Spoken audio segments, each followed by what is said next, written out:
ओम नमो भगवते वासुदेवाय।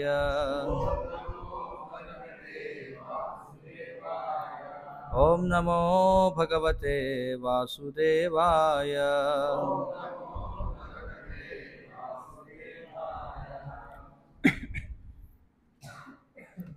శ్రీమద్భాగవతం శ్రీమద్భగవద్గీత యథాతథం 4వ అధ్యాయం 10వ శ్లోకం.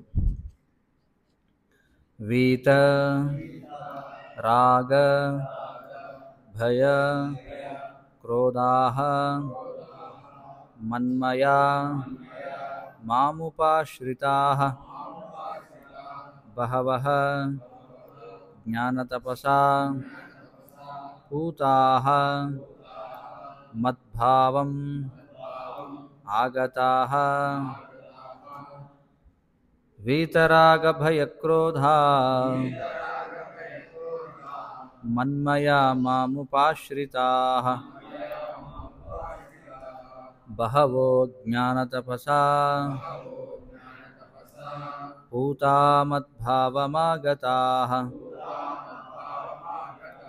వీతరాగభయక్రోధా మన్మయా మాముపాశ్రితాః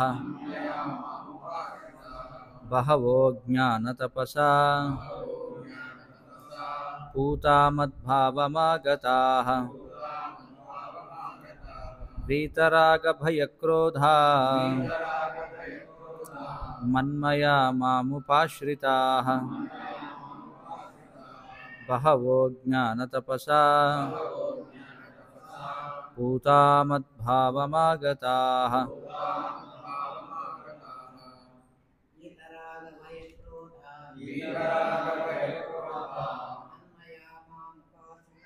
మన్మయా మాముపాశ్రితాః బహవో జ్ఞానతపసా పూతా మద్భావమాగతాః. వీతరాగభయక్రోధా మన్మయా మాముపాశ్రితాః బహవో జ్ఞానతపసా పూతా మద్భావమాగతాః. వీతరాగభయక్రోధా మన్మయా మాముపాశ్రితాః బహవో జ్ఞానతపసా పూతా మద్భావమాగతాః.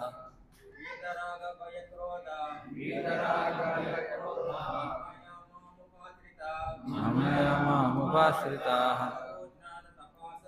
బహవో జ్ఞానతపసా పూతా మద్భావమాగతాః.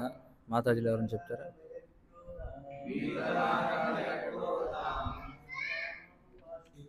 మన్మయా మాముపాశ్రితాః జ్ఞానతపసా పూతా మద్భావమాగతాః. వీతరాగభయక్రోధా మన్మయా మాముపాశ్రితాః బహవో జ్ఞానతపసా పూతా మద్భావమాగతాః. వీతరాగభయక్రోధా మన్మయా మాముపాశ్రితాః బహవో జ్ఞానతపసా పూతా మద్భావమాగతాః. ప్రతిపదార్థములు: వీత ముక్తులై, రాగ ఆసక్తి నుండి, భయ భయము నుండి, క్రోధాః కోపము నుండి, మన్మయ సంపూర్ణముగా నాయందే, మాముపాశ్రితాః నన్ను ఆశ్రయించి, బహవః పలువురు, జ్ఞానతపస జ్ఞానమనే తపస్సుచే, పూతాః పవిత్రులై, మద్భావం నా ఎడ దివ్య ప్రేమను, ఆగతాః పొందిరి. అనువాదం మరియు భాష్యము కృష్ణ కృపామూర్తి శ్రీ శ్రీమద్ అభయ చరణారవింద భక్తి వేదాంత స్వామి శ్రీల ప్రభుపాద ఇస్కాన్ సంస్థాపకాచార్య. రాగము భయము క్రోధము నుండి విడివడి నా యందు సంపూర్ణముగా మగ్నులై నాకు శరణుజొచ్చిన కారణముగా పూర్వం పలువురు నా యొక్క జ్ఞానముచే పవిత్రులై నా దివ్య ప్రేమను పొందగలిగారు. భాష్యం. పైన వర్ణింపబడినట్లు భౌతిక భావనలో మగ్నమైన వానికి పరతత్వము యొక్క రూపసహిత తత్వమును అవగాతం చేసుకొనుట అత్యంత కఠిన విషయం. దేహాత్మ భావనలోనే ఆసక్తమైన జనులు సాధారణముగా భౌతికత్వం అందే మునిగి ఉన్నందున పరతత్వము ఏ విధముగా రూపసహితమై ఉన్నదో అవగతము చేసుకొనలేరు. అలాంటి లౌకికులు నాశనము పొందనిది, జ్ఞానపూర్ణమైనది, ఆనంద స్వరూపమైనది అయిన ఆధ్యాత్మిక దేహం ఒకటి ఉన్నదని ఊహింపలేరు. భౌతిక భావనలో దేహము నశించున్నది, అజ్ఞానపూర్ణమైనది, దుఃఖభూయిష్టమైనది అయి ఉన్నది. కనుకనే భగవానుని దేహమును గూర్చి తెలుపగానే సాధారణముగా జనసామాన్యము అదే దేహ భావనను మనస్సులో అన్వయించుకుంటారు.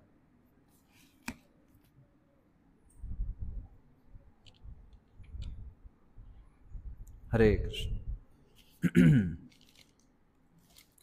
అటువంటి లౌకికులకు విశ్వరూపమే పరతత్వం. తత్కారణముగా వారు పరతత్వమును నిరాకారమని భావిస్తారు. అది మాత్రమే గాక భౌతిక భావనలో సంపూర్ణముగా మునిగి ఉన్నందున ముక్తి తరువాత కూడా వ్యక్తిత్వమును నిలుపుకోవడం అనే భావన వారికి అత్యంత భయమును కలుగజేస్తుంది. అలాంటి వారికి ఆధ్యాత్మిక జీవనం అంటే వ్యక్తిగతము మరియు రూపసహితమని తెలిపినప్పుడు తిరిగి రూపమును పొందడానికి చాలా జంకి నిరాకార తత్వములో లీనమవడాన్నే కోరుకుంటారు. సాధారణముగా వారు జీవులను సముద్రములోని నీటి బుడగలతో పోల్చుతారు. నీటి బుడగలు సముద్రములో కలిసిపోయే రీతిగా వ్యక్తిత్వం అనేది లేక బ్రహ్మములో లీనమగుట వారికి అత్యుత్తమ పూర్ణత్వ స్థితి అయి ఉన్నది. వాస్తవానికి అది ఆధ్యాత్మికతను గూర్చిన పూర్ణ జ్ఞానరాహిత్యమును భయంకర జీవన స్థితి. ఇది ఎలా ఉండగా ఆధ్యాత్మిక స్థితిని ఏమాత్రము అవగాహన చేసుకునలేని వారు మరికొందరు ఉంటారు. అనేకములైన సిద్ధాంతములు మరియు తాత్విక కల్పనల యొక్క విరుద్ధ వాదములచే విసుగు చెంది కోపముతో వారు పరమైన కారణమేది లేదని, చివరికి అంతా శూన్యమైనని మూర్ఖముగా నిర్ధారిస్తారు. అలాంటి వారు రోగగ్రస్త స్థితిలో ఉన్నటువంటి వారు. అనగా కొందరు భౌతికత్వమునందు ఆసక్తులై ఆధ్యాత్మిక జీవనమునిడ అనాసక్తులు కాగా, కొందరు భౌతికత్వములో ఆసక్తులై ఆధ్యాత్మిక జీవనము పట్ల అనాసక్తులు కాగా,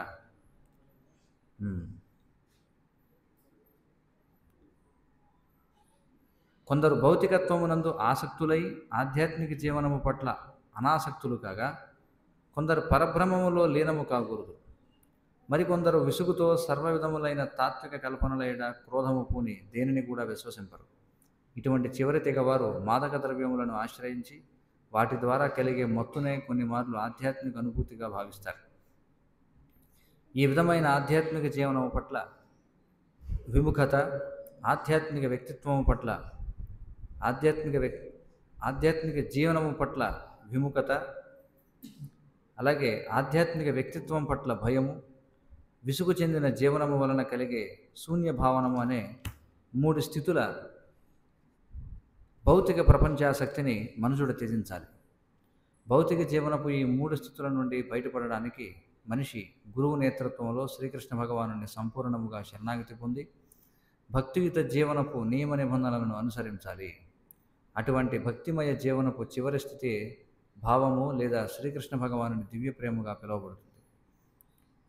భక్తి యోగపు శాస్త్రమైన భక్తిరసామృత సింధువు ఈ క్రింది విధముగా తెలుపుచున్నది. ఆదౌ శ్రద్ధ తతః సాధు సంఘో అత భజన క్రియ తతో అనర్థ నివృత్తి స్యాత్ తతో నిష్ఠా రుచిస్తతః అథాసక్తిస్తథో భావః తతః ప్రేమాభ్యుదయించతి సాధకానామయం ప్రేమ్ణః ప్రాదుర్భావేర్భవేత్ క్రమః. ఆరంభ దశలో ప్రతి ఒక్కరూ ఆత్మానుభవమును గురించిన కోరికను కలిగి ఉండవాలి. అలాంటి కోరిక ఆధ్యాత్మికముగా ఉన్నతి చెందిన భక్తులతో సాంగత్యము కోసం యత్నించు స్థితికి మనుజుని చేర్చును. తరువాతి స్థితిలో ఉన్నతుడైన గురువుచే దీక్షను పొంది ఆయన ఆదేశమునందు సాధకుడు భక్తియుక్త సేవా విధానమును ఆరంభించును. ఆ విధముగా గురువుగారి నిర్దేశమునందు భక్తియోగమును నిర్వహించుట ద్వారా అతడు సర్వ విధములైన భౌతికాసక్తుల నుండి ముక్తిని పొంది ఆత్మానుభవ విషయమున నిష్టను పొందును. తదుపరి అతడు దేవదేవుడైన శ్రీకృష్ణుని గురించి శ్రవణము చేయుట యందు రుచిని పొందును. ఆ శ్రవణ రుచి అతనిని కృష్ణ భక్తి భావన యందు మరింత ఆసక్తిని చేసి భావనాస్థితికి లేదా శ్రీకృష్ణ భగవానుని దివ్య ప్రేమ యందలి తొలి దశకు కొనిపో. భావస్థితి యందలి పరిపక్వతయే నిజమైన ప్రేమ అనబడును. ఆ కృష్ణ ప్రేమయే మానవ జన్మ యొక్క ఉత్కృష్ట స్థితి అయి ఉన్నది. అట్టి ప్రేమ స్థితిలో శ్రీకృష్ణ భగవానుని నిరంతర ప్రేమయుక్త సేవ కొనసాగగలదు. అనగా ఆధ్యాత్మిక గురువు నిర్దేశమునందు వనరింపబడు క్రమానుగతమైన భక్తియుక్త సేవ ద్వారా మనుషుడు సమస్త భౌతికాసక్తుల నుండి ఆధ్యాత్మిక వ్యక్తిత్వం పట్ల గల భయము నుండి సమస్త భౌతికాసక్తుల నుండి ఆధ్యాత్మిక వ్యక్తిత్వం పట్ల గల భయము నుండి శూన్యవాదపు ఫలితముగా కలిగిన నిరాశ నుండి విడివడి అత్యున్నత స్థితిని సాధించగలడు. తదుపరి అంత్యమున అతడు భగవద్ధామమును చేరగలడు.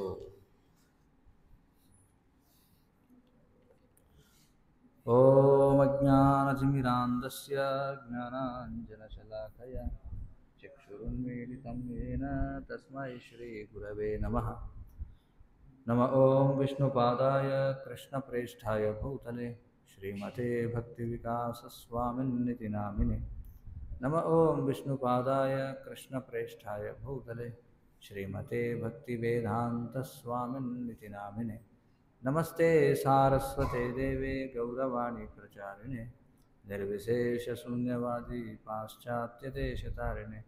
జయ శ్రీకృష్ణ చైతన్య ప్రభు నిత్యానంద శ్రీ అద్వైత గదాధర శ్రీవాసాది గౌరభక్తవృంద. హరే కృష్ణ కృష్ణ కృష్ణ హరే హరే, హరే రామ రామ రామ హరే హరే. హరే కృష్ణ. ఆదివారం సత్సంగ కార్యక్రమానికి ఇచ్చేసినందుకు మీకు అందరికీ చాలా ధన్యవాదాలు. ఈరోజు మనం భగవద్గీత 4వ అధ్యాయం, ఈ అధ్యాయం పేరు దివ్య జ్ఞానం. దివ్య జ్ఞానము అనేది ఈ అధ్యాయం పేరు. మరి జ్ఞానం అనేది అసలు జ్ఞానము అంటే అర్థం ఏమిటి? దేన్ని జ్ఞానం అంటారు? ఇంగ్లీష్లో నాలెడ్జ్ అని చెప్పి అంటాం. జ్ఞానము అంటే ఏమిటి అసలు? జ్ఞానము అంటే ఏదైతే తెలుసుకోవలసినటువంటిది ఉందో దాని గురించినటువంటి సమాచారాన్ని జ్ఞానము అని చెప్పి అంటాం.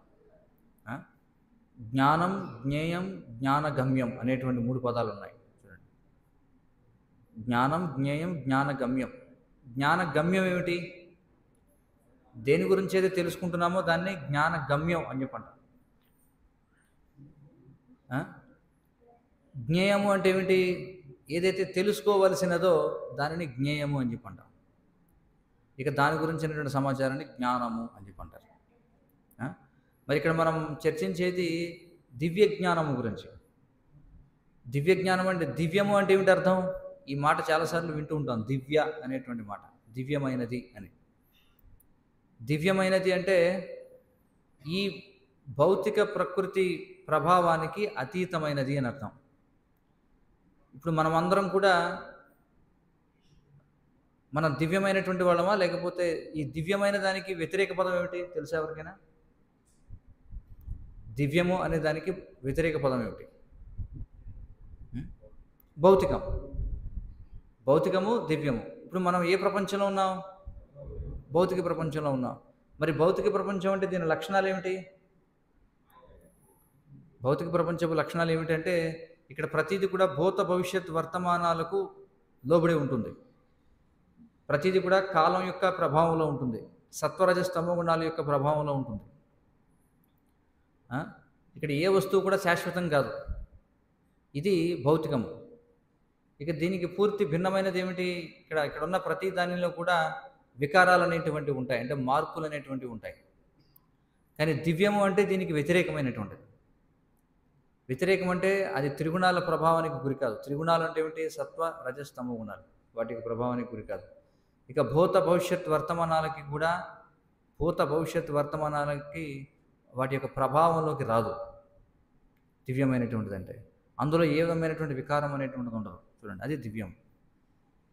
ఇప్పుడు ఏదైతే పాఠశాలల్లో పిల్లలకి లేదా కళాశాలల్లో పెద్దవాళ్ళకి అందరూ కూడా మనం ఉదయం లేచిన దగ్గర నుంచి వినేటువంటిది ఇదంతా కూడా ఏ జ్ఞానంలోకి వస్తుంది? భౌతిక జ్ఞానమా, దివ్య జ్ఞానమా? ఇదంతా కూడా భౌతిక జ్ఞానంలోకి వస్తుంది. ఎందుకంటే ఇదంతా కూడా తాత్కాలికమైనటువంటి దాని గురించి, ఇంకా చెప్పాలంటే ఇదంతా కూడా శరీరం గురించినటువంటిది అన్నమాట. ఏదైతే శరీరానికి సంబంధించినదో దాన్ని భౌతికం అంటాం. మరి దీనికి వ్యతిరేకం ఏమిటి? శరీరానికి వ్యతిరేకం ఆత్మ. ఆత్మకు సంబంధించిన దాన్ని దివ్యము అని చెప్పి అంటాం. కాబట్టి 4వ అధ్యాయంలో కృష్ణుడు దేని గురించిన జ్ఞానం ఇస్తున్నాడు? ఆత్మ సంబంధించినటువంటి జ్ఞానాన్ని మనకి బోధిస్తున్నాడు అనమాట. అందుకే దీన్ని దివ్య జ్ఞానము అని అన్నాం. మరి ఈ దివ్య జ్ఞానం తెలుసుకోవడం వల్ల వచ్చే ప్రయోజనం ఏమిటి? అసలు ఈ దివ్య జ్ఞానాన్ని ఎలా తెలుసుకోవాలి? ఏమంటారు? ఇప్పుడు భౌతిక జ్ఞానం తెలుసుకోవడం వల్ల ఏమిటి ప్రయోజనం చెప్పండి. అందరూ భౌతిక జ్ఞానాన్ని పొందుతున్నారు కదా ప్రతిరోజు కూడా. జీవనోపాధి అంటే ఏమిటి? శరీరాన్ని పోషించుకోవడం కోసం. ఈ శరీరం అనేది మనకు ఉంది అంటే జన్మ, మృత్యువు, ముసలితనం, వ్యాధులు అనేటువంటివి 4 ఉంటాయి. 4 సమస్యలు ఉన్నాయి ఈ శరీరానికి. పుట్టడం, మరణించడం, మధ్యలో ముసలితనం, వ్యాధి, ఈ 4 సమస్యలు ఉన్నాయి. ఈ 4 సమస్యల నుంచి ఉపశమనం కోసం ఈ భౌతిక విద్య, పరిష్కారం కాదు. ఎందుకంటే భౌతిక విద్య వల్ల పరిష్కారం లభిస్తుందా జన్మ, మృత్యు, జరా వ్యాధులకి? చెప్పండి. అంటే ఒక వ్యక్తి పిహెచ్డి చేశాడు అనుకోండి. ఒక వ్యక్తి పిహెచ్డి చేసినంత మాత్రాన అతడికి ముసలితనం రాకుండా ఉంటుందా? లేకపోతే పోస్ట్ గ్రాడ్యుయేషన్ ఎంఎస్సీ చేశారు ఎవరు, వాళ్ళు వ్యాధి నుంచి బయటపడతారా? లేదు కదా. ఏమంటారు? లేదు. మరి దేనికి ఉపయోగపడుతుంది ఈ భౌతిక జ్ఞానం అంటే? ఇప్పుడు చూడండి, ఇది ఎలాంటిదంటే బాగా గట్టిగా కొడుతూ ఉన్నారనుకోండి ఎవరన్నా, నొప్పి తగలకుండా కొంచెం ఆయింట్మెంట్ రాసుకోవడం లాంటిది అనమాట. చూడండి, ఈ భౌతిక జ్ఞానం అనేది అలాంటిది అనమాట. దెబ్బలు తగులుతూ ఉన్నాయి ఎవరికో, దెబ్బలు తగులుతూ ఉంటే వాడు ఏం చేస్తాడు? మనం చూడండి హెల్మెట్ పెట్టుకుంటాం దెబ్బలు తగలకుండా ఉండడం కోసం. లేకపోతే రకరకాల ఏవో మనం ఏమంటారు బాడీ గార్డ్స్ని వాడుతుంటాం శరీరానికి, ఛాతీకి, లేకపోతే ప్రతి చోటన, లేకపోతే ఒక మాస్క్ పెట్టుకుంటాం. చూడండి ఇవన్నీ రకరకాలు. కాళ్ళకు చెప్పులు వేసుకుంటాం, చేతులకు గ్లౌజులు వేసుకుంటాం. ఇవన్నీ ఏమిటంటే మనకి దాని యొక్క ఎక్కువగా ప్రభావితం కాకుండా ఉండడం కోసం. అంతేగాని అవి పరిష్కరిస్తా అంటే హెల్మెట్ పెట్టుకుంటే యాక్సిడెంట్ జరగదని ఏమన్నా ఉందా? హెల్మెట్ ఎందుకు పెట్టుకునేది మనం చెప్పండి? యాక్సిడెంట్ జరగకుండా ఉండడం కోసమా? కాదు. యాక్సిడెంట్ జరిగినా తీవ్రంగా నష్టం లేకుండా ఉండడం కోసం. అలాగే ఈ భౌతిక జ్ఞానం మనం ఏదైతే నేర్చుకుంటున్నామో అది కూడా ఏమిటంటే ఈ జన్మ, మృత్యు, జరా వ్యాధులు ఏవైతే ఉన్నాయో వాటిని పూర్తిగా నిర్మూలించడానికి కాదు, కొద్దో గొప్ప వాటి ప్రభావం నుంచి బయటపడడం కోసం. అంటే చనిపోయేవాడికి కాళ్ళు చేతులు ఇరుగుతాయి అన్నమాట హెల్మెట్ ఉంటే. అంతేనే కదా. హెల్మెట్ పెట్టుకున్నాం అనుకోండి చావకుండా ఉంటాడు. అయితే ఇంకొక రకంగా చెప్పాలంటే చస్తే ఒకేసారి పోతాడు వాడు నొప్పి లేకుండా.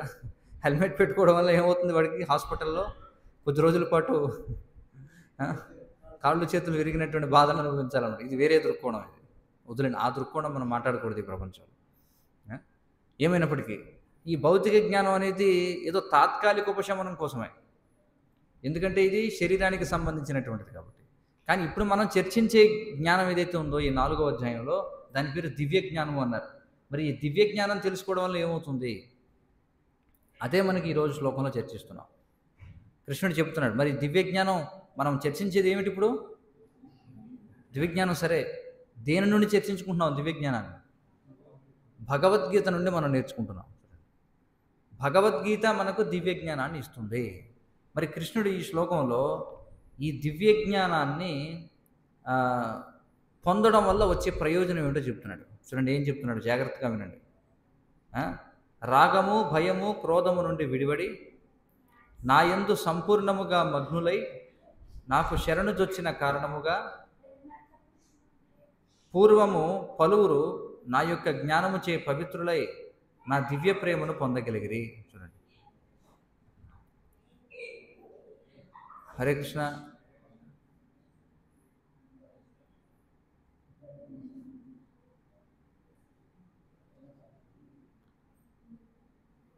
చూడు కృష్ణుడు ఏమంటున్నాడు ఇక్కడ, పూర్వం పలువురు నా యొక్క జ్ఞానము చే పవిత్రులై ఈ దివ్య ప్రేమను పొందగలిగిరి అని చెప్పుకుంటున్నాడు.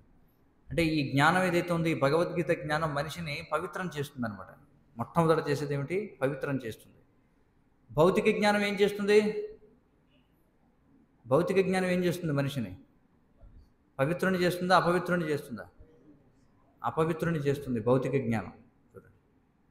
అందుకే కదా మనం చూస్తున్నాం ఈ రోజుల్లో మరి విద్యాలయాలకు వెళ్ళిన వారందరూ కూడా నైతికంగా అందరూ కూడా పతనం అవుతున్నారు. అంటే వాళ్ళకి సర్టిఫికేట్లు వస్తున్నాయి, ప్లేస్మెంట్లు వస్తున్నాయి, ఉద్యోగాలు వస్తున్నాయి, డబ్బు వస్తుంది, కానీ నైతిక విలువలు ఎవరికి లేవు.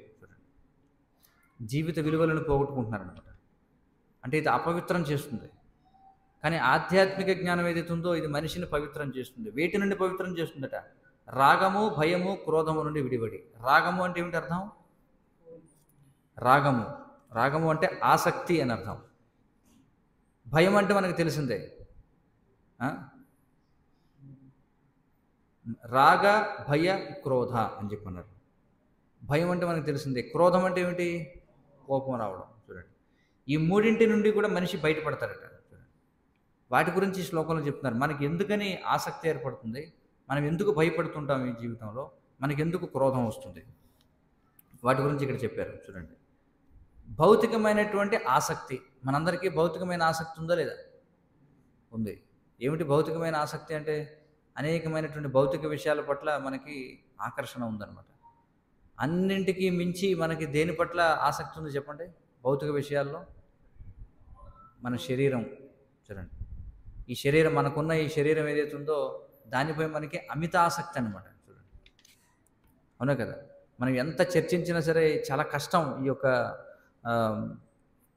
ఈ ఆసక్తి నుంచి బయటపడడం అనేది చాలా కష్టం అనమాట. అంటే శరీర సంబంధమైనటువంటి, శరీరం అంటే ఏమిటి? ఇంద్రియ గ్రామం అని చెప్పన్నారు. ఇంద్రియ గ్రామం అంటే ఇంద్రియాల యొక్క సమూహం. మన శరీరంలో ఏమున్నాయి? ఎన్ని ఇంద్రియాలు ఉన్నాయి చెప్పండి? మొత్తం 11 ఇంద్రియాలు ఉన్నాయి. 5 జ్ఞానేంద్రియాలు, 5 కర్మేంద్రియాలు, ఒక అంతరేంద్రియం మనసు, 11 ఉన్నాయి. చూడండి, ఈ ఇంద్రియాలు ఏవైతే ఉన్నాయో ఈ ఇంద్రియాలకు అనుభూతులు అనేటువంటివి ఉంటాయి. ఇంద్రియ వస్తువులు అని చెప్పి అంటాం. అంటే శబ్ద, స్పర్శ, రూప, రసగంధ అనేటువంటివి పంచతన్మాత్రలు అని చెప్పి అంటాం. శబ్ద, స్పర్శ, రూప, రసగంధాలు అనేటువంటివి. మనం రకరకాల దృశ్యాలు చూడాలనుకుంటాం, రకరకాల వాసనలు చూడాలనుకుంటాం, రకరకాల రుచులు చూడాలనుకుంటాం, రకరకాల శబ్దాలు వినాలనుకుంటాం, రకరకాల వస్తువులను స్పృశించాలనుకుంటాం. వీటి ద్వారా మనకి సుఖం వస్తుంది. కాబట్టి వాటి కోసం మనం ఈ 5 పొందడానికి మనం ఏం చేస్తాం? కర్మేంద్రియాలను వాడతాం. కాబట్టి ఈ ఇంద్రియాలు, ఇంద్రియ వస్తువులతో వచ్చేటువంటి ఇంద్రియ వస్తువులతో సంపర్కం చెందడం వల్ల వచ్చేటువంటి అనుభూతి ఏదైతుందో అదే మన జీవితం యొక్క లక్ష్యంగా మనం పరిగణిస్తూ ఉన్నాం. ప్రతి ఒక్కరు దానికోసమే పాటుపడుతూ ఉన్నారనమాట. అందుకే మనందరికీ కూడా మనకి ఈ శరీరం అంటే చాలా ఇష్టం. చూడండి, కానీ కృష్ణుడు భగవద్గీతలో చెప్పే మొట్టమొదటి పాఠం ఏమిటి? దేహినోస్మిన్ యథా దేహే కౌమారం యవనం జరా తదా దేహాంతర ప్రాప్తిర్ ధీరస్తత్ర ముఖ్యతి. చూడండి, ఏమంటున్నాడు? దేహి అంటే ఎవరు? ఈ దేహాన్ని ధరించినటువంటి వాడు. ఈ దేహాన్ని ధరించినటువంటి వాడు ఈ దేహంలో ఏ విధంగా అయితే కౌమారం అంటే బాల్యం నుంచి యవ్వనానికి, యవ్వనం నుంచి జర అంటే ముసలితనానికి మనం ఈ దేహంలో మారుతూ ఉంటామో, తదా దేహాంతర ప్రాప్తిర్, అదేవిధంగా ఈ దేహాన్ని ఒడిచిన తర్వాత మళ్ళీ మరొక దేహాన్ని స్వీకరిస్తాం. చూడండి, అంటే మొట్టమొదటి దేని పట్ల అయితే మనకి అమితమైనటువంటి ఆసక్తి ఉందో అసలు అది మనం కాదు. ఇది మొట్టమొదటి పాఠం. చూడండి, అందరికీ దేహం అంటే తీవ్రమైనటువంటి ఆసక్తి, కానీ విషయం ఏమిటంటే మనం ఈ దేహం కాదు. మనం ఇతరులతో సంబంధాన్ని పెట్టుకున్నప్పుడు కూడా మనం ఏ చేతనలో సంబంధాన్ని పెట్టుకుంటాం చెప్పండి? తండ్రి పలానా వాడు నా కుమారుడు అనుకుంటాడు, లేదా ఒక వ్యక్తి పలానా స్త్రీ నా యొక్క తల్లి అనుకుంటాడు, ఒక వ్యక్తి పలానా వ్యక్తి నా భార్య అనుకుంటాడు, మరొక వ్యక్తి పలానా వ్యక్తి నా భర్త అనుకుంటుంది. చూడండి, ఇలా ఈ ప్రపంచంలో నేను మీ అందరినీ చూస్తున్నాను, మీరు నన్ను చూస్తున్నారు. కానీ మీరు మీ అందరినీ చూస్తున్నానంటే ఎవరిని చూస్తున్నాను? మీ యొక్క శరీరాలను చూస్తున్నాను. కానీ ఆత్మను మనం చూడగలమా? చెప్పండి. ఒకవేళ ఈ శరీరమే మనమైతే మరి మరణించడం అంటే అర్థం ఏమిటి? చెప్పండి. మరణించినప్పుడు వెళ్ళిపోయాడు, పోయాడని చెప్పి అంటారు. పోయాడంటే ఎక్కడికి పోయాడు?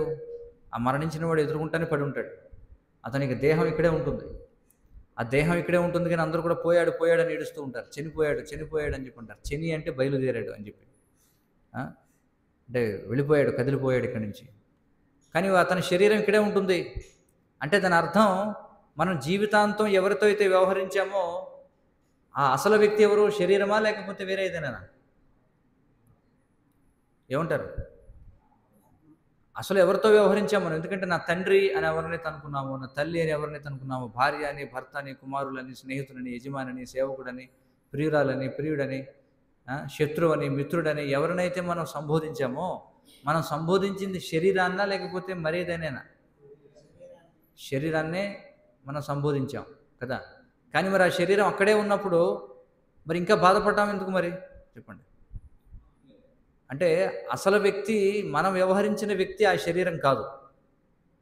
మనం ఎవరితో అయితే వ్యవహరించామో అది ఆత్మతోటి. కానీ ఆత్మ ఈ శరీరాన్ని ఒక వాహనంగా వాడుకుంది. శరీరం ద్వారా వ్యక్తమయ్యాడు ఆ వ్యక్తి, అంతేగాని అతడు శరీరం కాదు. ఒకవేళ శరీరం అయినట్లయితే మరి ఆ శరీరాన్ని మనం దాచుకోవచ్చు కదా ఫ్రిడ్జ్లో పెట్టి. చెప్పండి. ఈ రోజుల్లో మనిషి చనిపోయిన వెంటనే ఏం చేస్తారు? ఒక కూలింగ్ బాక్స్లో పెడతారు. అలాగే ఆ బాక్స్లో పెట్టి అలాగే దాచుకోవచ్చు కదా. మనం దాచుకుంటామా? లేదు. ఎందుకని? అసలు వ్యక్తి వెళ్ళిపోయాడు కాబట్టి దీనికి మించినటువంటి భ్రమ మరొకటి లేదనమాట. ఈ శరీరమే మనం అనుకోవడం. ఒక వ్యక్తి మరొక వ్యక్తికి ఆకర్షితమైతే శరీరాన్ని చూసి ఆకర్షితుడవుతాడు. ఆత్మను చూసి ఆకర్షితుడవుతారు ఎవరైనా? ఎందుకంటే ఆత్మ ఎలాగో కనిపించదు. మరి ఆ శరీరంలో ఏదైతే సౌందర్యం అని చెప్పి మనం అనుకుంటున్నామో ఆ సౌందర్యం దేనివల్ల వచ్చింది? వాస్తవానికి శరీరానికి సహజమైనటువంటి సౌందర్యం ఉంటుందా? ఉండదు. ఆత్మ ఉండడం వల్ల శరీరానికి సౌందర్యం ఉన్నట్టుగా అనిపిస్తుంది. ప్రపంచంలో అత్యంత గొప్ప సౌందర్య రాశి అయినా సరే మరణించిన తర్వాత మళ్ళీ జనం ఎగబడతారా చూడడానికి? చూడరు. ఎందుకని? కారణం అసలు ఆ సౌందర్యానికి కారణమైనటువంటి ఆత్మ శరీరాన్ని విడిచిపెట్టి వెళ్ళిపోయింది. అంటే మనం ఏదైతే సౌందర్యానికి ఆకర్షితులమయ్యామో ఆ సౌందర్యం వాస్తవానికి ఆత్మ నుండి వచ్చినటువంటిది చైతన్యమే కానీ వాస్తవానికి శరీరానికి సంబంధించినది కాదు. లేదంటే మరి ఎవరైతే మరి ఆ జీవి శరీరంలో ఉన్నప్పుడు అనేక విధాలుగా ఆకర్షితులైనటువంటి వాళ్ళు మరి మరణించిన తర్వాత ఎందుకని అదే విధమైనటువంటి ఆకర్షణ ఉండటంలో ఆ శరీరంలో కారణం ఏమిటంటే అసలు వ్యక్తి ఆ శరీరాన్ని విడిచిపెట్టి వెళ్ళిపోయాడు. కాబట్టి శరీరం అనేది వాస్తవం కాదు. కానీ ఈ అవాస్తవమైనటువంటి శరీరానికి ఆసక్తులం అవడం వల్ల మనకి దుఃఖం అనేది వస్తుంది. కాబట్టి భగవద్గీత జ్ఞానాన్ని తెలుసుకుంటే ముందు ఈ ఆసక్తి నుండి మనం బయటపడతాం. ఏ ఆసక్తి నుండి? ఏ ఆసక్తి నుండి? భౌతికమైనటువంటి ఆసక్తి నుండి మనం బయటపడతాం. చూడండి, అది రాగ అనేటువంటి దాని గురించిన వివరణ అనమాట. తర్వాత భయము. దేని గురించిన భయము? ఆధ్యాత్మిక వ్యక్తిత్వం పట్ల గల భయము. చూడండి, ఆధ్యాత్మిక వ్యక్తిత్వం పట్ల గల భయం. ఎందుకంటే ఇక్కడ చెప్తున్నారు చూడండి, ఇక్కడ ఏమనుకుంటారట, పైన వర్ణించినట్లుగా భౌతిక భావనలో మగ్నమైన వానికి పరతత్వము యొక్క రూపసహిత తత్వమును అర్థం చేసుకోవడం అత్యంత కఠిన విషయం. చూడండి, ఎవడైతే పూర్తిగా భౌతికమైన భావనలో మునిగిపోతాడో, భౌతిక భావన అంటే నేను ఈ శరీరాన్నే, ఇంకా పూర్తి నిర్ధారణకు వచ్చాడనమాట. నేను ఎవరినంటే ఈ శరీరమే నేను. ఎవరైతే నేనే ఈ శరీరాన్ని అనే భావనలో ఉన్నవాడికి మరి దీనికి అన్యముగా మరొక తత్వం ఉంది, ఒక ఆధ్యాత్మిక తత్వం ఒకటి ఉంది, దానికి రూపం ఉంది అని చెప్తే వాడు అర్థం చేసుకోలేడట. వాడికి తెలిసిందల్లా భౌతికమైన రూపమే, కానీ వాడికి తెలిసిందల్లా రూపం కలిగి ఉండడం, రూపం లేకుండా ఉండడం అంతే. అంతేగాని ఆధ్యాత్మిక రూపం అంటే వాడికి అవగాహన లేదు. దేహాత్మ భావనలోనే ఆసక్తమైన జనులు సాధారణముగా భౌతికత్వములోనే మునిగి ఉంటారు. కాబట్టి పరతత్వము ఏ విధముగా రూపసహితమై ఉంటుందో అర్థము చేసుకోలేరు. చూడండి, అంటే పూర్తిగా భౌతికంలో మునిగిపోయి వాళ్ళకి ఏదైనా ఆధ్యాత్మికమని చెప్పగానే రూపం లేనిదే అనుకుంటారు తప్ప దానికి కూడా రూపం ఉంటుందని వాడు అనుకోడు. ఎందుకంటే వాడికి తెలుసు రూపం అంటే ఏమిటి, రూపం అంటే భౌతిక రూపం అంతే. వాడు ఎంతగా దానికి ఆసక్తమైపోయి ఉన్నాడంటే భౌతికమైన రూపానికి, భగవంతుడి గురించి చెప్పినా, ఆధ్యాత్మికమైన దేని గురించి చెప్పినా రూపం లేదని దానికి రూపం ఉండకూడదని అనుకుంటాడు.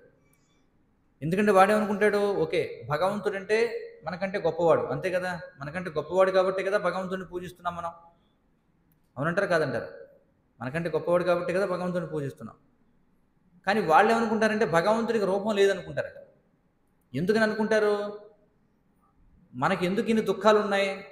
జన్మ, మృత్యువు, ముసలితనం, వ్యాధి, పుట్టడం, చనిపోవడం, వ్యాధులు, ముసలితనం ఎందుకున్నాయంటే మనకి ఈ రూపం ఉంది కాబట్టి. కాబట్టి భగవంతుడనే వాడికి రూపం ఉండి ఉండకూడదు. ఎందుకంటే భగవంతుడికి ఈ బాధలు ఉండవు కదా, కాబట్టి రూపం లేదని అనుకుంటారట. చూడండి, వాళ్ళు ఎంత ఆలోచించినా సరే భగవంతుడికి కూడా ఒక దివ్యమైనటువంటి రూపం ఉందనేది అర్థం చేసుకోలేరు. చూడండి, మరి వారిని ఏమంటారంటే లౌకికులు అని చెప్పి అంటారనమాట. వాళ్ళు ఎన్నటికీ నాశనం కానిటువంటిది, జ్ఞానపూర్ణమైనటువంటిది, అంటే ఈ సచ్చిదానందమయమైన ఆధ్యాత్మిక దేహం ఒకటి ఉంది అంటే వాళ్ళు అసలు ఊహించలేరు దాని గురించి. అజలా సాధ్యం అంటారు. ఎందుకంటే వాళ్ళు తీవ్రంగా భౌతిక భావనలో మునిగిపోయి ఉన్నారు కాబట్టి. చూడండి, భౌతిక భావనలో ఏమవుతుంది? మన దేహం నశిస్తుంది. మన దేహం ఎలాంటిది? సచ్చిదానందమైన దేహం ఇది. దీన్ని అసత్, అచిత్, నిరానంద అని చెప్పుకుంటారు. ఈ దేహం అశాశ్వతమైనటువంటిది. ఈ దేహంలో ఏం జరుగుతుందో మనకు తెలియదు కాబట్టి అచిత్ అంటే పూర్తి జ్ఞానం లేదు. అలాగే ఈ దేహం వల్ల మనకి దుఃఖమే కానీ సుఖం రాదు. మీరే ఆలోచించి చూడండి, ఈ దేహాన్ని మీరు ఇంతగా పోషిస్తున్నారు, ఇంతగా మీరు అందరూ కూడా పోషిస్తున్నటువంటి ఈ దేహం ఏదైతే ఉందో మీకు ఇప్పటివరకు మరి ప్రతిదీ కూడా లెక్కలు వేసుకోవడం అలవాటు ఉంటుంది ప్రతి ఒక్కరికి. ప్రతిరోజు అకౌంట్ రాసుకుంటాం, ఈరోజు ఎంత వచ్చింది, ఎంత పోయింది ఏంటని. మరి ఒకసారి లెక్క వేసుకొని చూడండి, ఒకవేళ మీరు మీ వయసు 25 సంవత్సరాలు అయితే, లేదా కొంతమంది 40 ఏళ్ళ వాళ్ళు ఉన్నారు, కొంతమంది 70 ఏళ్ళ వాళ్ళు ఉన్నారు. ఒకసారి మీరే మీ హృదయంపై చేయబెట్టుకొని ఆలోచించి చూడండి, ఇప్పటివరకు మీ దేహాన్ని మీరు ఎంత పోషించారు, మీకు ఇది ఎంత సుఖాన్ని ఇచ్చింది? ఏమంటారు? లెక్కేసుకొని చెప్పండి. ఈ దేహాన్ని మీరు చాలా పోషిస్తున్నారు, చాలా మెయింటైన్ చేశారు ఇంతకాలం, కానీ ఈ దేహం మీకు ఎక్కువ దుఃఖం ఇచ్చిందా, ఎక్కువ సుఖం ఇచ్చిందా? ఏమంటారు చెప్పండి? మిగతా వాళ్ళు ఇంకా సందేహంగా ఉన్నారు. ఏమంటారు? దుఃఖమా సుఖమా ఎక్కువ? దుఃఖం, అందులో ఎలాంటి సందేహం లేదు. చూడండి, అందుకే ఇది మన యొక్క పరిస్థితి అనమాట. అసత్, అచిత్, నిరానంద అని చెప్పి అంటారు. అందుకే భగవంతుడి శరీరం గురించి చెప్పగానే సాధారణంగా జనం ఏమనుకుంటారంటే అదే దేహభావనతో మనసులో అన్వయించుకుంటారనమాట. భగవంతుడి గురించి చెప్పగానే వాళ్ళు ఏమనుకుంటారంటే మనకి ఈ రూపం ఉండడం వల్లే కదా మనం ఇంత దుఃఖాన్ని అనుభవిస్తున్నాం, భగవంతుడు ఎందుకు ఎప్పుడు ఆనందంగా ఉంటాడు, ఎందుకంటే ఆయనకి రూపం లేదేమో అనుకుంటారట. వాళ్ళు అర్థం చేసుకోలేరట. అలాంటి లౌకికులకు విశ్వరూపమే పరతత్వం. చూడండి, అలాంటి వాళ్ళు విశ్వరూపాన్ని బాగా ఇష్టపడతారట. భగవంతునికి విశ్వరూపాన్ని, భగవంతునికి విశ్వరూపం ఎక్కడ? మనకి దాని గురించిన వివరణ ఎక్కడుంది? ఎక్కడుంది? ఇదే భగవద్గీతలో ఎన్నో అధ్యాయంలో, 11వ అధ్యాయంలో విశ్వరూపం ఉంది. అలాంటి వాళ్ళు విశ్వరూపానికి చాలా ఆకర్షితులు అవుతారట. చూడండి,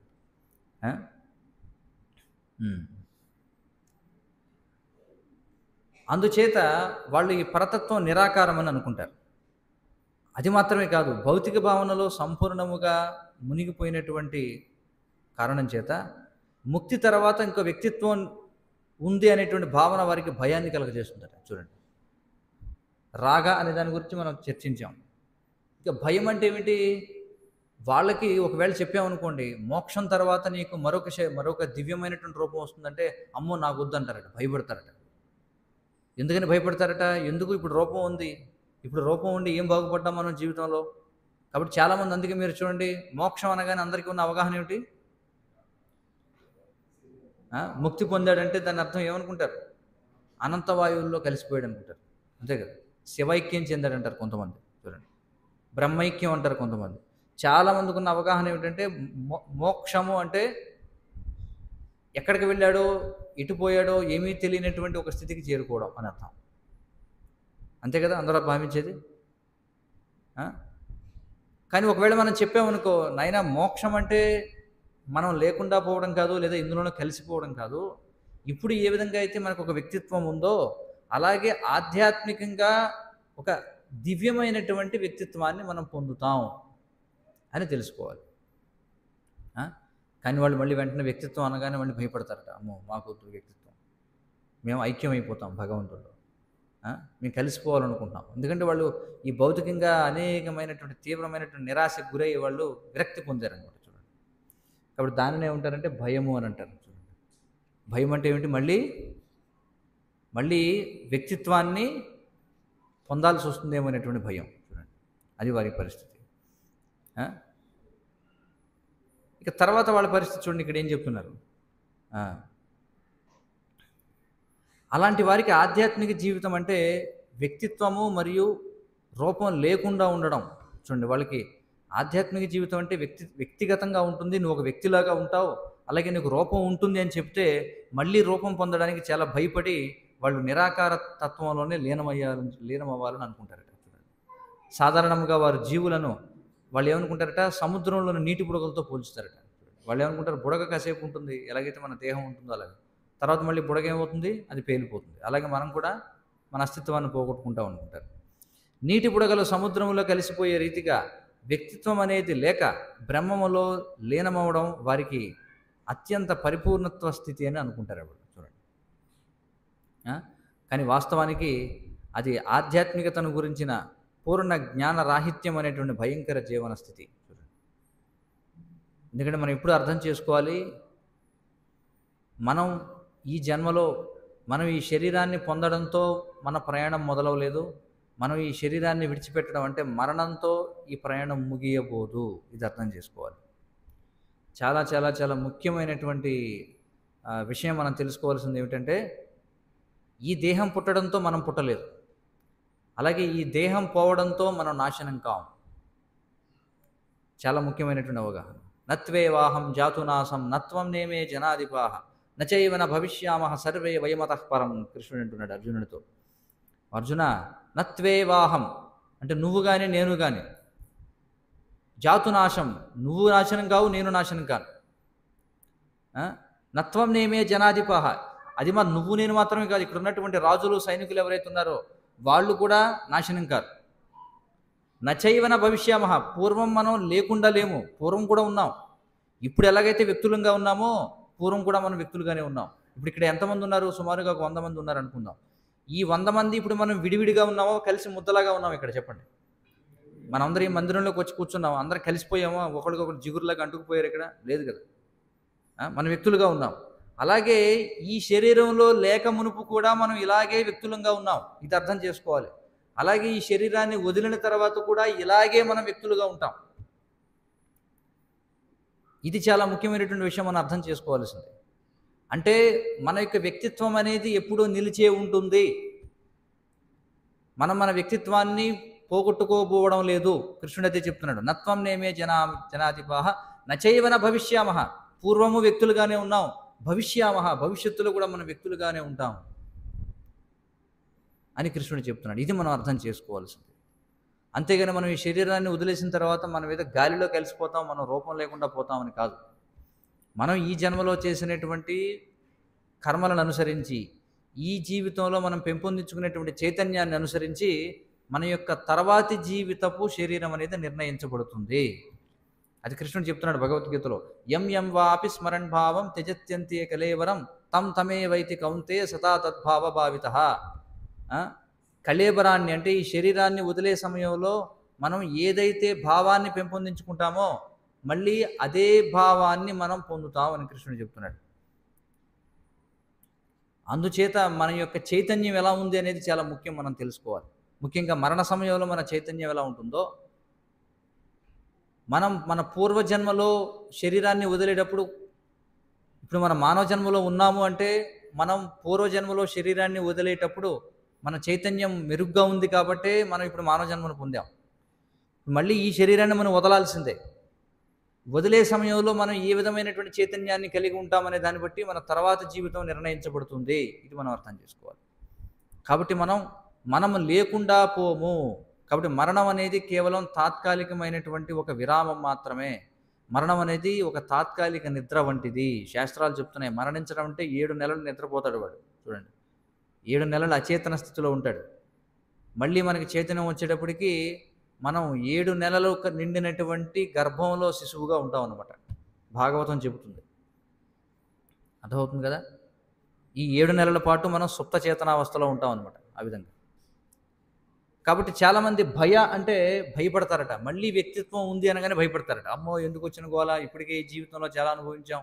మళ్ళీ ఇంకొక రూపమా, అమ్మో మాకొద్దనుకుంటారట. చూడండి. ఆధ్యాత్మిక స్థితిని ఏమాత్రము అవగాహన చేసుకోలేని వారు కొందరు ఉంటారట. అసలు వాళ్ళకి ఆధ్యాత్మిక జీవనం గురించి ఎంత చెప్పినా అర్థం కాదట. ఇదే విషయం 2వ అధ్యాయంలో కూడా కృష్ణుడు చెప్తాడు. ఆశ్చర్యవత్ పశ్యతి కశ్చిదేనం. కొంతమంది ఆత్మ గురించి ఆత్మని చాలా ఆశ్చర్యకరమైనదిగా చూస్తారట. కొంతమంది ఆశ్చర్యకరమైనదిగా వింటారట. కొంతమందికి చూసినా విన్నా దాని గురించి ఏమీ అర్థం కాదట. కృష్ణుడు చెప్తున్నాడు. అర్థమవుతుంది కదా! చాలామందికి ఆత్మ అనే శబ్దం వినగానే మంచి నిద్ర వస్తుందన్నమాట. ఎందుకంటే మనకి శరీర చేతనంలో ఉండి ఉండి ఉండి మనం ఈ శరీరం కాదు అంటే నమ్మబుద్ధి అవ్వదు అనమాట. ఏదో చెప్తారులే, శరీరం కాకపోవడం ఏంటి, మనం మంచి నిద్ర వస్తుంటే ఈయన నేను శరీరం కాదంటే ఏమిటి, ఈ నిద్ర అబద్ధమా అనుకుంటాం. చూడండి. కానీ మనం అర్థం చేసుకోవాలి, మనం ఈ శరీరం కాదు. కాబట్టి కొంతమంది వాళ్ళు ఏమాత్రం అర్థం చేసుకోలేరట. అనేకమైనటువంటి సిద్ధాంతాలు మరియు తాత్విక కల్పనల యొక్క విరుద్ధ వాదనములచే విసుగు చెంది కోపముతో వారు పరమైన కారణం ఏదీను లేదినియు చివరికి అంతా శూన్యమైనని మూర్ఖంగా నిర్ధారిస్తారట. చూడండి. దానిని ఏమంటారు? క్రోధం అని చెప్పి అంటారు. చూడండి. క్రోధం అంటే ఏమిటి? ఈ తత్వం గురించినటువంటి అనేక రకాలైనటువంటి ఆలోచనలన్నింటినీ విని చివరికి విసుగు చెంది నేను దేన్ని నమ్మను అంటాడనమాట. లేదా ఇదంతా మాయ అంటారు కొంతమంది. చూడండి. అంతా బూటకం అనేవాళ్ళు కొంతమంది, అంతా అబద్ధం అనేవాళ్ళు కొంతమంది. ఇలా చివరికి క్రోధానికి గురవుతారట కొంతమంది. అలాంటి వారు రోగగ్రస్త స్థితిలో ఉన్నటువంటి వారట. అంటే కొందరు భౌతికత్వమునందు ఆసక్తులై ఆధ్యాత్మిక జీవనం పట్ల అనాసక్తులు ఉంటారు. అంటే ఎందుకని జనులు ఆధ్యాత్మికతను స్వీకరించరు అనే దానికి ఇక్కడ కారణాలు చెప్తున్నారు. ఎందుకని కొంతమంది ఆధ్యాత్మిక జీవితాన్ని స్వీకరించారంటే ఈ భౌతికత్వం పట్ల తీవ్రమైన ఆసక్తి కారణం చేత. అంటే ఇంద్రియ భోగం పట్ల, జీవితంలో ఎంజాయ్మెంట్ పట్ల. 2వ అధ్యాయంలో కృష్ణుడు చెప్తున్నాడు, భోగైశ్వర్య ప్రసక్తానాం తయాపహృత చేతసాం వ్యవసాయాత్మిక బుద్ధి రేకేహ కురునందన. కృష్ణుడు ఏమంటాడంటే ఎవరైతే భోగైశ్వర్య అంటే ఎంజాయ్ చేయాలని, ఏ విధంగా ఎంజాయ్ చేయాలి, రకరకాలుగా చూడాలి, రకరకాలుగా వినాలి, రకరకాలుగా తినాలి, రకరకాలుగా వాసన చూడాలి, రకరకాలుగా ముట్టుకోవాలి, చూడండి మెత్తటి వస్తువులను, ఇలాంటి ఆసక్తి ఉన్నవాళ్ళు. అలాగే ఐశ్వర్యము అంటే ఈ భోగాలు అనుభవించడానికి నాకు ధనం కావాలి, కాబట్టి ధనం సంపాదించడమే జీవితం లక్ష్యం అని ఎవరైతే అనుకుంటారో ఈ 2 వర్గాల వారికి ఆధ్యాత్మిక జీవితంలో ఆసక్తి ఏర్పడదు, వారు నిలకడని పొందలేరు అని చెప్పి కృష్ణుడు చెప్తున్నాడు. కాబట్టి ఇక్కడ ఏమవుతారు, కొంతమంది భౌతికత్వంలో ఆసక్తులై ఆధ్యాత్మిక జీవితం పట్ల ఆసక్తి ఉండదు కొంతమందికి. కొంతమంది ఏమిటి, కొంతమందికి ఆసక్తి ఉన్న వాళ్ళు ఏమనుకుంటారంట, పరబ్రహ్మంలో ఐక్యమైపోతాను అనుకుంటారు. అంటే నేనంటూ లేకుండా పోదాం అనుకునేవాళ్ళు కొంతమంది. మరి కొంతమంది ఏమిటి, విసుగొచ్చి అన్ని విధాలైన తాత్విక కల్పనల పట్ల వాళ్ళకి క్రోధం వస్తుందట. నేను ఏ మతాన్ని నమ్మను, నేను ఏ వాదాన్ని నమ్మను. అది వాడి యొక్క కొత్త వాదన అన్నమాట. చూడండి. అంతే కదా, నేను ఏ వాదనను నమ్మను అని అన్నాడంటే వాడికంటూ ఒక కొత్త వాదన కూడా తయారు చేసుకున్నట్టే కదా అర్థం. నేను ఎవరు చెప్పింది నమ్మను అన్నాడు అనుకోండి, సరే నువ్వు చెప్పిందని నువ్వు నమ్ముతావా నమ్మవా? నీకు అర్థమవుతుందా లేదా? అసలు అది సాధ్యం అవుతుందా? ఎవరిని నమ్మకుండా ఉండడం అనేది సాధ్యం అవుతుందా జీవితంలో? ఏమంటారు? ఎవరిని నమ్మకుండా ఉండడం అనేది జరగదు. ఎందుకంటే ఎవరిని నమ్మను అన్నవాడు వాడు చెప్పింది కూడా వాడు నమ్ముతాడా నమ్మడా? కనీసం వాడు చెప్పింది వాడు నమ్ముతాడా లేదా? అంటే నమ్ముతున్నావుగా, కాబట్టి ఏది నమ్మకుండా ఎలా ఉంటుంది జీవితం? చూడండి. అందుకే ఇక్కడ ఏం చెప్పారంటే ఈ భగవద్గీత జ్ఞానాన్ని పొందడం వల్ల ఏమవుతుందంటే మనం ఈ రాగము అంటే భౌతికమైన వాటి పట్ల ఆసక్తి నుండి బయటపడతాం. అలాగే మనకి రేపొద్దున మనకు ఒక అస్తిత్వం ఉంది, మనకంటూ ఒక పర్సనాలిటీ, మనకు ఒక వ్యక్తిత్వం అనేది ఉంటుంది అని దాని పట్ల ఉన్న భయాన్ని పోగొట్టుకుంటాం. అలాగే క్రోధము అంటే ఏమిటంటే ఈ యొక్క ఆధ్యాత్మిక శాస్త్రాలు చెప్పేటువంటి విషయాల పట్ల మనం వ్యతిరేకతని పోగొట్టుకుంటాం. చూడండి. ఈ విధంగా మనం ఏమవుతాం, వీత అంటే ముక్తులమై రాగ భయ క్రోధ మన్మయ మాముపాశ్రితాహ. కాబట్టి భగవద్గీత జ్ఞానాన్ని మనం గనక తెలుసుకున్నట్లయితే ఈ మూడింటి నుంచి బయటపడి మనం భగవంతుణ్ణి సంపూర్ణంగా ఆశ్రయిస్తాం. మన్మయ అంటే పూర్తిగా మన యొక్క చైతన్యాన్ని భగవంతుని యందు లగ్నం చేయడం అనమాట. మన్మయ అని చెప్పి అంటారు.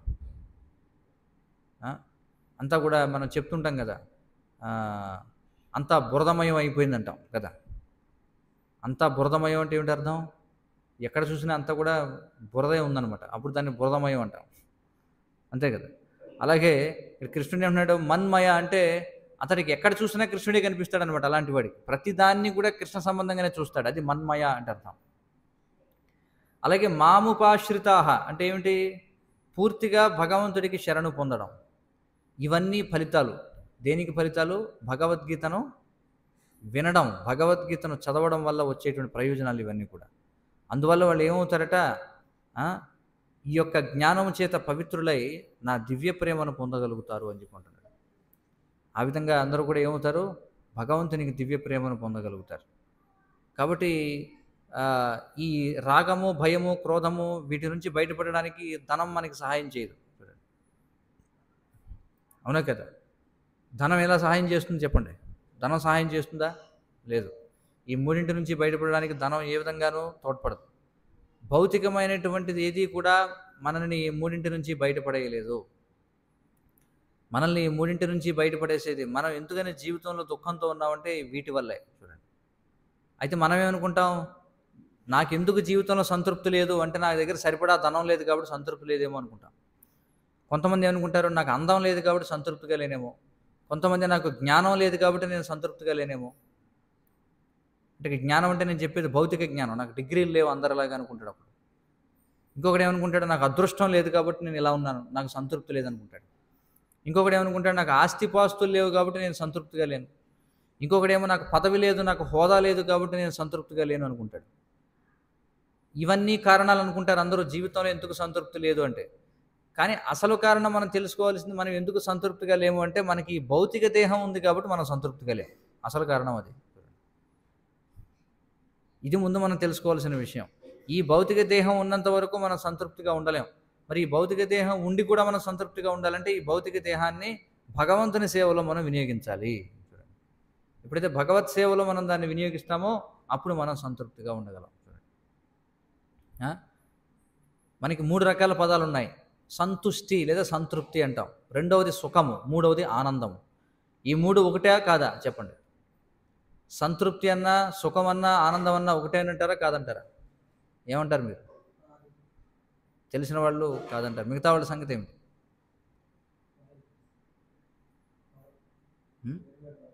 వేరు పదాలా? అయితే ఏమిటో చెప్పగలరా? సంతుష్టి అంటే ఏమిటి అర్థం? లేదా సంతృప్తి అంటే ఏమిటి అర్థం?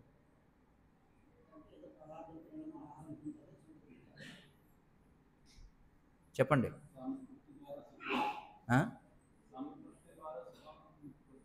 సంతృప్తి ద్వారా సుఖం దొరుకుతుందా? నా ప్రశ్న ఏమిటంటే సంతృప్తి, సుఖము, ఆనందము మూడిటికి తేడా ఏమిటి? సంతృప్తి అంటే అర్థం ఏమిటంటే ఏదో బయట నుంచి వచ్చిన దానివల్ల కాకుండా ఇప్పటికే మన దగ్గర ఏదైతే ఉందో దానివల్ల సుఖంగా ఉంటే, దానివల్ల తృప్తి చెందితే దాన్ని సంతృప్తి, సంతుష్టి అంటారు. మీకు అర్థమవుతుందా లేదా? అంటే ఏదో సాధించాలి, నేను ఏదో సాధిస్తేనే నాకు ఆనందంగా ఉంటుంది, అది కాదనమాట. ఇప్పటికే మన దగ్గర ఏదైతే ఉందో దాన్ని గుర్తించి ఎవడైతే సుఖంగా ఉంటాడో దాన్ని ఏమంటారు? సంతృప్తి అని చెప్పి అంటారు. ఇక సుఖము అంటే ఏమిటంటే ఏదో ఒక భౌతికమైనటువంటి వస్తువుతో ఆనందించడం, దాన్ని సుఖము అని అంటారు. సుఖము అనేది శరీరానికి సంబంధించింది. చూడండి, శరీరానికి సంబంధించినది ఏమిటి? కళ్ళు ఒక మంచి సుందరమైన దృశ్యాన్ని చూస్తే సుఖంగా ఉంటుంది కదా. మంచి శబ్దం ఏదన్నా వింటే సుఖంగా ఉంటుంది. మంచి వాసన సుఖాన్ని ఇస్తుంది. మంచి పదార్థం నాలుగుకి సుఖాన్ని ఇస్తుంది. మంచి మెత్తటి స్పర్శ చూడండి, అది సుఖాన్ని ఇస్తుంది మనిషికి. చూడండి, ఇవన్నీ సౌఖ్యాలు అంటే ఇవి శరీరానికి సంబంధించినవి. ఇక మూడవది ఆనందము అంటే అర్థం ఏమిటంటే ఇది ఆత్మకు సంబంధించింది. చూడండి, తెలియక ఈ పదాన్ని మనం వాడిస్తూ ఉంటాం, కానీ సంస్కృతంలో అనేక పదాలు ఉన్నాయి. ఆనందము అంటే ఆత్మ సంబంధమైన పనులు చేస్తే వచ్చేదాన్ని ఆనందము అని అంటారు. ఇప్పుడు మీరు ఈ ప్రవచనం వింటున్నారు, మీలో ఎంతమందికి దీనివల్ల ఆనందం కలిగింది చెప్పండి? ఎవరన్నా అసలు మెలుగుగా ఉండి వింటే, విని అర్థమైతే, అర్థమైంది వాళ్ళ బుర్రకెక్కితే, వాళ్ళకేమన్నా కొంచెం ఒక అనుభూతి కలగొచ్చు. అలాంటి వాళ్ళు ఎంతమంది ఉన్నారు లెక్క పెడతాను చేతులు. ఎవరైనా ఉన్నారా? ఎవరు లేరు. ఉన్నారు ఒక 10 మంది. సో, ఇప్పుడు మీకు కలిగిన ఈ అనుభవం ఏదైతే ఉందో దీన్ని ఆనందము అని అంటారనమాట.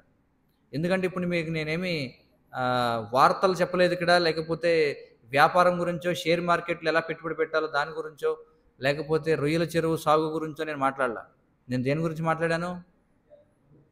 దేని గురించి మాట్లాడాను? భగవంతుడి గురించి, ఆత్మ గురించి మాట్లాడాను. కానీ దానివల్ల మీకు ఒకవేళ మంచి అనుభవం కలిగిందంటే దీన్ని ఆనందము అని అంటారు. ఇది శాశ్వతమైనది. ఇది అర్థం చేసుకోవాలి. శాస్త్రాలు ఏం చెప్తున్నాయంటే మానవ జన్మ అనేది లభించినప్పుడు దీనికోసమే ప్రయత్నించాలని చెప్తుంది.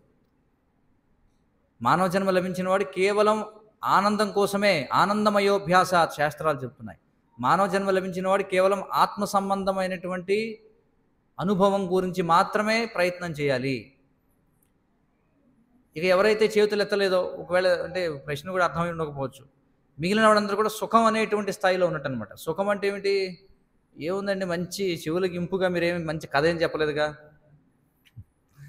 లేకపోతే మాకేమీ మీరేమి మంచి ఇక్కడేమో డ్యాన్స్ ఏమి కూడా వేసి చూపించలేదు కదా, లేకపోతే మీరేం మంచి పాట పాడలేదు కదా, అది సుఖం అన్నమాట. చూడండి ఇట్లా. కానీ మనం తెలుసుకోవాల్సింది ఏంటంటే మనకి మానవ జన్మ లభించింది కాబట్టి కేవలం ఆనందం కోసమే మనం పాటుపడాలి. ఆనందం కావాలంటే దానికి కొంత అభ్యాసం చేయాలన్నమాట, కొంత తపస్సు చేయాలి. చూడండి, ఇంతసేపు మీరు కూర్చున్నారంటే అది కూడా తపస్సే. చూడండి, ఎందుకంటే ఇదేమీ మనోరంజకమైనటువంటి జనరంజకమైనటువంటి విషయాలు నేనేం చెప్పట్లా. చూడండి, నేనేమైనా జోకులు వేస్తున్నాను ఇక్కడ? లేదు, ఏమి లేవు, కథలు కూడా ఏమి లేవు. మరి అయినా సరే కూర్చున్నారంటే కొంత తపస్సు చేసినట్టు అనమాట. మరి తపస్సు చేస్తే ఖచ్చితంగా ఆనందం వస్తుంది. అదే ఋషభదేవుడు చెప్తారు, తపో దివ్యం పుత్రకాయేన తస్మాత్ సౌఖ్యం బ్రహ్మ సౌఖ్యం తనంతం అని చెప్పంటాడు. సత్వం శుద్ధేత్ యస్మాత్ బ్రహ్మ సౌఖ్యం తు అనంతం. కాబట్టి దీనికోసమే మానవ జన్మ అనేది ఉంది, ఆత్మ సంబంధంగా భగవత్ సంబంధమైనటువంటి విషయాలను తెలుసుకోవడం కోసం. మరి ఆ విషయాలు మనకు తెలియాలంటే భగవద్గీతను చదవాలి. మరి భగవద్గీత చదివితేనే మనకి జీవితంలో నిజమైనటువంటి ఆనందం అంటే ఏమిటో తెలుస్తుంది. దానివల్ల మనం ఇవి అన్నిటి నుంచి కూడా రాగ భయ క్రోధాలు అనేటువంటి వాటి నుంచి మనం బయటపడతాం. హరే కృష్ణ. ఇప్పటివరకు చర్చించిన దాంట్లో ఏమన్నా ఈ చర్చలో ప్రశ్నలు సూచనలు ఏమన్నా చెప్పండి.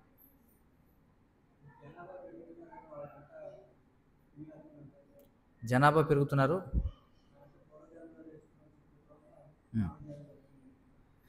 మానవ జన్మ లభించింది అంటేనే ఖచ్చితంగా అది ఒక గొప్ప అదృష్టం, అందులో ఎలాంటి సందేహం లేదు. ఎందుకంటే దుర్లభం మానుషం జన్మ తదపి అధ్రువం అర్థదం అని శాస్త్రాలు ప్రహ్లాదుడు చెప్తాడు. మానవ జన్మ అనేది చాలా దుర్లభం. భారతదేశంలో 140 కోట్ల మంది జనాభా ఉన్నారు. కానీ దోమల సంఖ్య ఇంకా ఎక్కువ ఉంటుందా లేదా? ఈగల సంఖ్య ఇంకా ఎక్కువ ఉంటుంది, చీమల సంఖ్య ఇంకా ఎక్కువ ఉంటుంది. మనుషుల కంటే ఇంకా అత్యధిక సంఖ్యలో ఉన్న జీవరాశులు ఎన్నో ఉన్నాయి లేవా కదా. కానీ మానవ జన్మ లభించడం అనేది చాలా అదృష్టం. అయితే ఇది మంచిగా చెడు అంటే వాళ్ళు దేనికి వాడుకుంటారు ఈ మానవ జన్మ అనే దానిపై ఆధారపడి ఉంటుంది. దురదృష్టవశాత్తు ఇది ఎలాంటిదంటే ఇప్పుడు చూడండి, తండ్రి చాలా కష్టపడతాడు, చాలా పేదరికం నుంచి పైకి వస్తాడు, సంపాదిస్తాడు, ధనవంతుడు అవుతాడు. వాడికి ఒక పిల్లవాడు ఉంటాడు, పుత్రుడు. వాడికి పుట్టుకతో దారిద్ర్యం లేదు. తండ్రి పుట్టుకతోటి ఏం చేస్తాడు, నోట్లో బంగారు చెంచా పెట్టి పుట్టిస్తాడు. చూడండి, బాండ్ విత్ సిల్వర్ స్పూన్ అంటారు. చూడండి, అలాగే వాడు పుట్టడమే మంచి సంపదతో పుడతాడు. వాడేం చేస్తాడు, సంపదని దుర్వినియోగం చేసుకున్నాడు అనుకోండి, మరి ఏం చెప్తాం దాన్ని. అలాగే మానవ జన్మ వచ్చింది మనకి, ఖచ్చితంగా ఏదో పుణ్యం చేసుకోవడం వల్లే మానవ జన్మ వచ్చింది. దాన్ని ఎలా వాడుకుంటాం అనేది మన చేతిలో ఉంది. కాబట్టి మానవ జన్మ అనేది ఒక గుమ్మ దానితో పోల్చారనమాట. ఇప్పుడు గుమ్మ ఉందనుకోండి, ద్వారబంధం, బయటికి వెళ్ళొచ్చు, లోపల ఉండొచ్చు. అలాగే మానవ జన్మ పొందినటువంటి వాళ్ళు మోక్షాన్ని సాధించవచ్చు, లేదా దేవత లోకాలకు వెళ్ళొచ్చు, లేదా మళ్ళీ జంతు జీవజాతుల్లో పడిపోవచ్చు. మనం మన యొక్క స్వాతంత్ర్యాన్ని ఎలా వాడుకుంటామనే దాన్ని బట్టి ఇది మంచిగా చెడా అనేది మనం అర్థం చేసుకోవాలి. దురదృష్టవశాత్తు ఎవరికి ఆధ్యాత్మిక జ్ఞానంలో శిక్షణ లేకపోవడం వల్ల అందరూ కూడా దీన్ని దుర్వినియోగపరుచుకుంటున్నారు. ఇది మనం అర్థం చేసుకోవాలి. ఇంకేమైనా ప్రశ్నలు ఉన్నాయా ఎవరికైనా? సరే, ఎవరికి ప్రశ్నలు లేకపోతే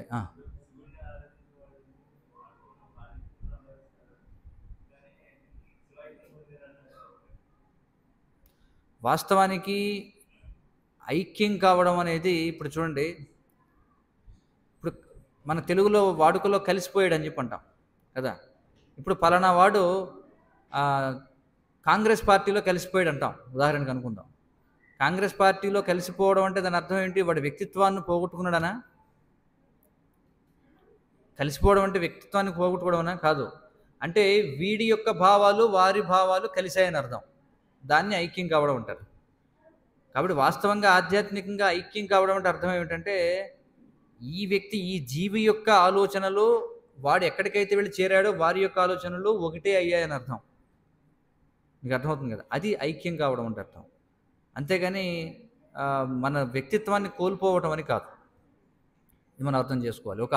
ఒక చిలుక వెళ్ళి ఒక పచ్చని చెట్టులో కలిసిపోతుంది, కనిపించదు బయటికి. కానీ దాని అర్థం ఏంటి? చిలుక మొత్తం ఏం లేదు, మొత్తం కలిసిపోయిందన్న దాంతో కాదు. అది ఉంది, లోపల ఉంది ఎక్కడో. ఇది కూడా అంతే, ఐక్యం కావడం అనేది లేదు. ఇది మనం అర్థం చేసుకోవాలి. ఆ పదప్రయోగానికి అర్థాన్ని మనం తెలుసుకోవాలి.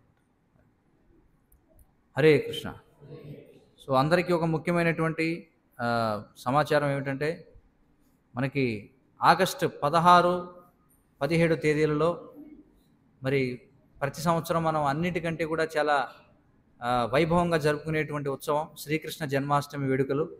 ఆగస్టు 16, 17 తేదీల్లో ఇక్కడే జరుగుతుంది కార్యక్రమం. బయట ఏదైతే ఖాళీ స్థలం ఉందో అక్కడ పెద్ద మరి పందిళ్ళు వేసి అక్కడ కార్యక్రమం జరపబోతున్నాం. మరి 2 రోజుల పాటు చాలా గొప్ప ఉత్సవం జరగనుంది. మరి 16వ తారీఖున ఉదయం 8 గంటల నుంచి రాత్రి 12 గంటల వరకు మరి అనేక రకాల కార్యక్రమాలు, ప్రవచనాలు, భజనలు, నృత్య కీర్తనలు, నాటకాలు, అలాగే వచ్చిన వారందరికీ అన్నప్రసాద వితరణ ఉంటుంది. అలాగే 17వ తారీఖు ఆదివారం, 16 శనివారం, 17 ఆదివారం, 17వ తారీఖున మరి నందోత్సవం, అంటే నందమహారాజు శ్రీకృష్ణుడు పుట్టిన సందర్భంగా ఆయన ఉత్సవం చేస్తాడు. అలాగే అంతర్జాతీయ కృష్ణ చైతన్య సంఘ వ్యవస్థాపకాచార్యులు భక్తి వేదాంత స్వామి శ్రీల ప్రభుపాదుల వారి యొక్క ఆవిర్భావ దినోత్సవం, అంటే ఆయన పుట్టినరోజు. కాబట్టి ఆ రోజు కూడా గొప్ప ఉత్సవం ఉంటుంది ఉదయం 10:30 నుండి. మరి 2 రోజులు కూడా మరి పెద్ద ఎత్తున, చాలామందికి ఇప్పటికీ తెలుసు మనం జన్మాష్టమి కార్యక్రమం ఎలా చేస్తామో. మరి సంవత్సరానికి కూడా ఇది ఇంకా వైభవంగా జరుగుతుంది. మరి ఈ సంవత్సరం కూడా అత్యంత వైభవంగా సంకల్పించాం. మరి ఇందులో మీ అందరి తోడ్పాటు కూడా కావాలి. మరి జన్మాష్టమి అంటే దాదాపుగా 1-2 నెలల ముందు నుంచే దానికి సన్నాహాలు చేస్తూ ఉంటాం. మరి ప్రతి ఒక్కరు కూడా మీరు ధన రూపేణ, లేదా వస్తు రూపేణ, లేకపోతే వాహన రూపేణ, లేకపోతే మీ యొక్క సేవా రూపేణ, ఏదో ఒక విధంగా అందరూ కూడా ఈ సేవలో పాల్గొండి.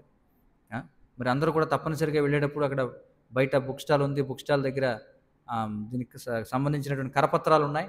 కరపత్రాలు మీరు తీసుకోండి. అలాగే మీరు పంచడానికి మీరు కూడా వెళ్ళి కరపత్రాలు అందరికీ పంచవచ్చు. ఒకవేళ ఎవరైనా విరాళాలు కూడా సేకరించాలనే ఆసక్తి ఉన్నవాళ్ళు మమ్మల్ని సంప్రదించండి. అది ఎలా చేయొచ్చో మీరు చెప్తాం. మరిన్ని విషయాలు మీకు వాట్సాప్లో కూడా అప్డేట్ చేయబడతాయి. తప్పనిసరిగా అందరూ కూడా ప్రసాదం తీసుకున్న తర్వాత ఆ కరపత్రాలు తీసుకుని వెళ్ళండి. హరే కృష్ణ. హరే కృష్ణ హరే కృష్ణ కృష్ణ కృష్ణ హరే హరే, హరే రామ రామ రామ హరే హరే. భగవద్గీత యథాతథం కీ జయ. జగద్గురు శ్రీల ప్రభుపాద కీ జయ.